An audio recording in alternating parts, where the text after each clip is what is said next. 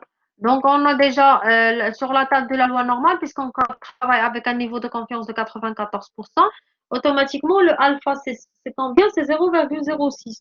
Donc, on a besoin de calculer z de 1 moins 0,06 sur 2. Ça nous a donné 1,88.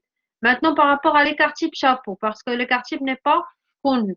Donc là, c'est la racine de 1 sur 1 moins 1 fois la variance de x. C'est la formule avec laquelle on travaille tout le temps. Et on l'a multiplié par le facteur d'exhaustivité. Donc, ceci, Madame, vous la allez faire variance.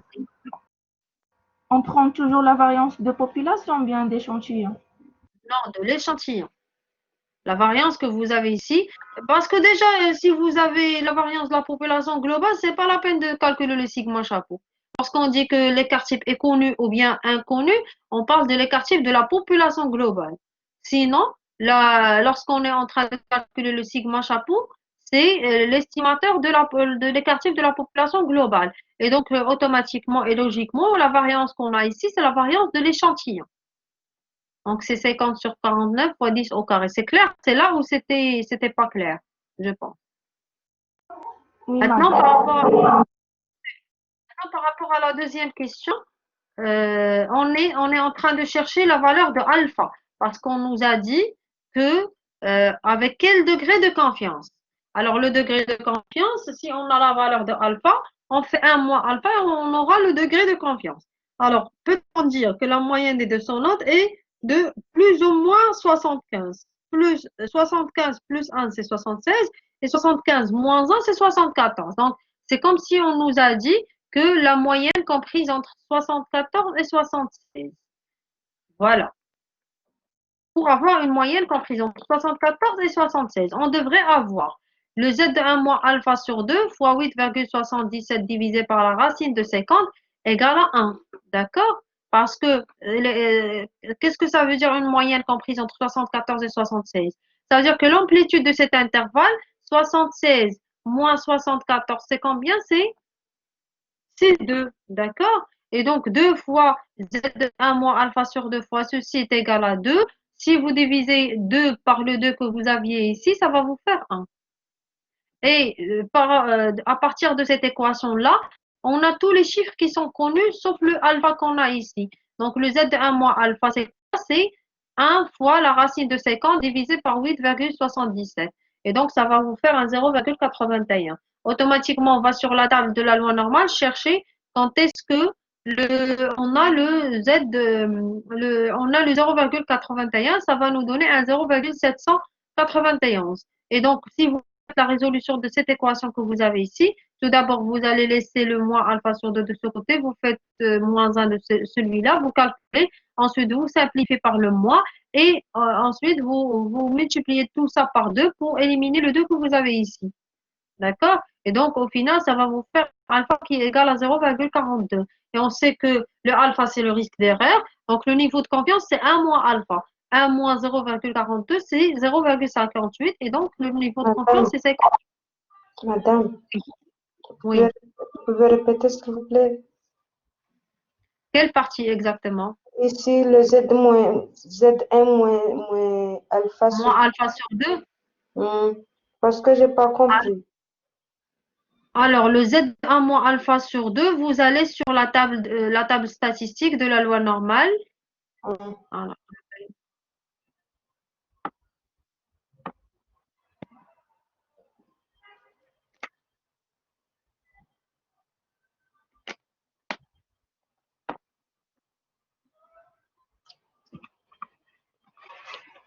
Voilà. Alors, vous voyez là, qu'est-ce que vous avez? Nous On a allons... besoin de calculer le Z de 1 moins alpha sur 2 pour 0,81. Ah, D'accord? Donc, oui, pour le 0,81, qu'est-ce que vous avez? Vous avez un 0,8 avec le oui. 0,01. Alors, ça va vous donner cette valeur, 0,7910. Ça veut dire 0,791. Voilà, donc on a écrit que 1 moins alpha sur 2, c'est 0,791.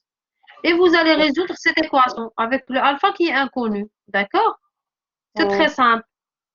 Vous allez, alors tout le monde sait comment résoudre cette équation. C'est le moins alpha sur 2 qui est égal à cette valeur-là, 0,791 moins 1. Vous allez faire venir ce 1 sur cette partie-là. Ensuite, vous multipliez les deux par moins, d'accord? Donc, Ouais. pour éliminer le moins que vous avez ici. Et ensuite, vous multipliez les deux côtés de l'équation par 2 pour pouvoir avoir un 2 fois ce 2 que vous avez ici. Ça va être éliminé et vous gardez le Oui, alpha qui est égal à 0,42. Alpha est oui, égal à 0,42, c'est le risque d'erreur. Alpha, c'est le risque d'erreur. Nous, on a besoin d'avoir le niveau de confiance.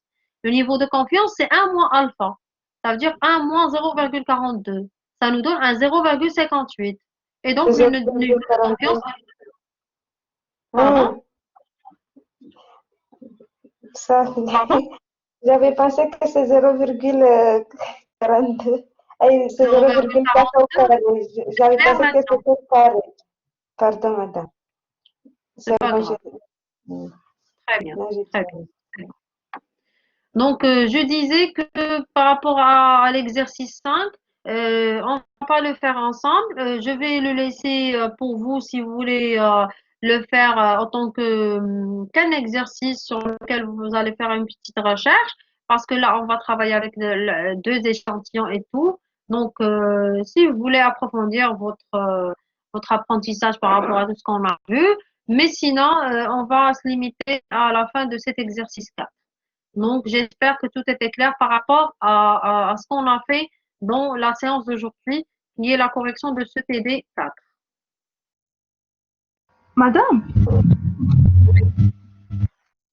Alors, Blaise, une question. Madame, est-ce qu'on fait toujours l'approximation de loi qui 2 par la loi normale d'une moyenne et d'un écart type 14?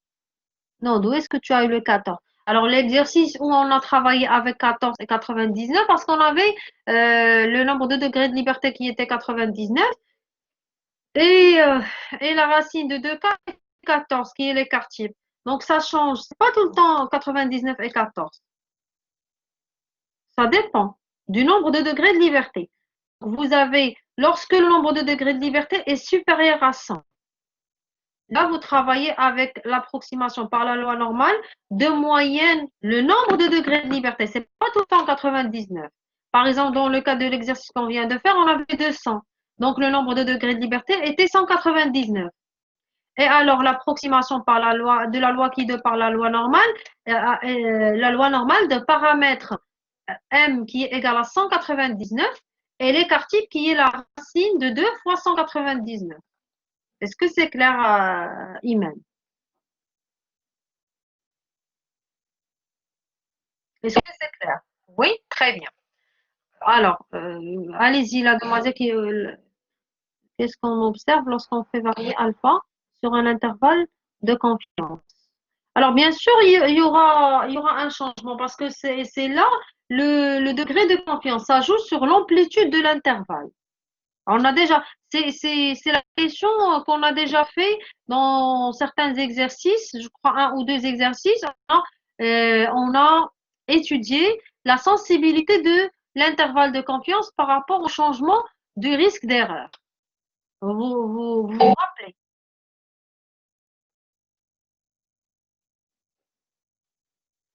Alors, on a déjà, alors j'attends une réponse. Est-ce que vous vous rappelez de l'exercice?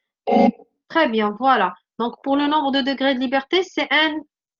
Non, le nombre de degrés de liberté, c'est la taille de l'échantillon moins 1. C'est la taille de l'échantillon. Si vous avez par exemple 200, vous allez faire 200 moins 1 et ça va vous donner le nombre de degrés de liberté. Sinon, par rapport si on fait varier alpha sur l'intervalle de confiance, bien sûr, ça joue sur l'amplitude surtout de l'intervalle de confiance. Ça peut l'augmenter, ça peut le diminuer, ça va dépendre. Est-ce que c'est clair?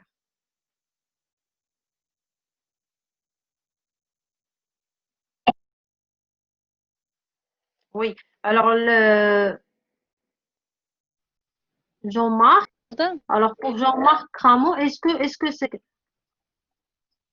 bon, c'est bon, très bien. Oui, allez-y. madame, est-ce qu'on toujours on travaille avec les variantes d'échantillons? Ça dépend si vous avez les quartiers connus ou bien inconnus. Si vous avez les quartiers de la population qui est connue, donc dans ce cas, vous travaillez directement avec la valeur de l'écart type qu'on vous a donné, l'écart type de la population. C'est pour ça il faut très bien lire votre exercice afin de préciser est-ce que l'écart type que vous avez, c'est l'écart type de la population globale ou bien l'écart type de l'échantillon. Si vous avez votre écart type de la population globale qui est connu, automatiquement, vous allez l'utiliser. Moi, je parle maintenant de l'estimation de l'écart type ou l'estimation d'un intervalle de confiance, d'un paramètre par intervalle de confiance. D'accord? D'une manière générale. Lorsque vous avez l'écart type de la population qui est connu, alors vous allez utiliser directement sa valeur pour votre calcul des bornes de l'intervalle de confiance.